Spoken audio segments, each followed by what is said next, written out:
Been a bit busy, but this is the new move I learnt the other day, and then this morning I just played around with it from an overhand. So it was an underhand throw, alternating, um, and then yeah, played around with an overhand. So I'll just show you. If you've seen the reel, you would have seen me playing around with it. But so it's here on the underhand, and then as you come to the side here, this one that's crossed over underneath.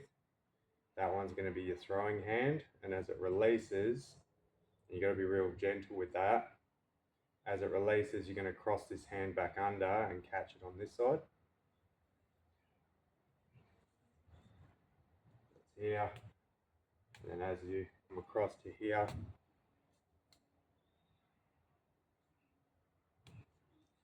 so I release and catch.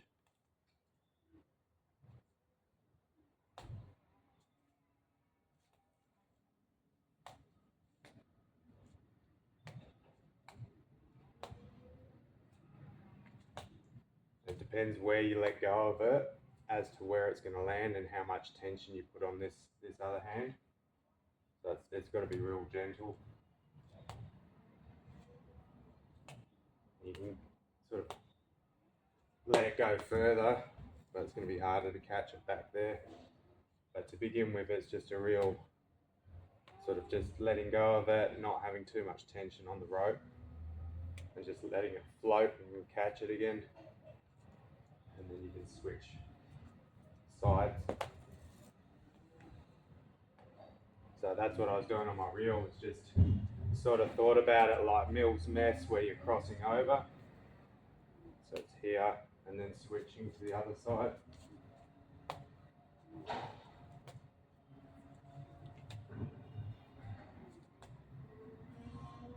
But you've got that crossing over pattern with the arms, and you can really go under the armpit there.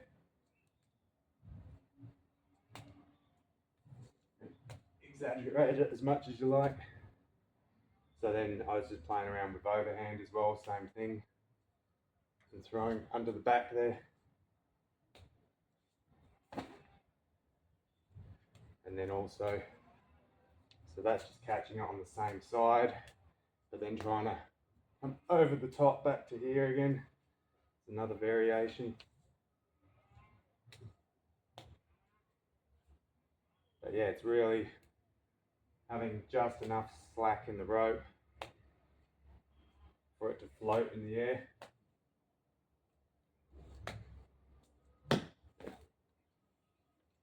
So that's the two new ones that I've been working on over the last 2 days. I've been a bit busy, so I haven't been able to post daily on here.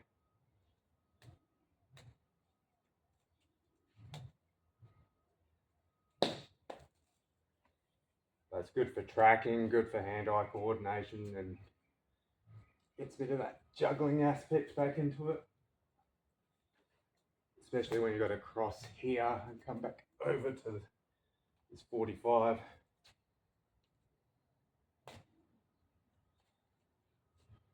And then start to play around with changing direction as well to the underhand.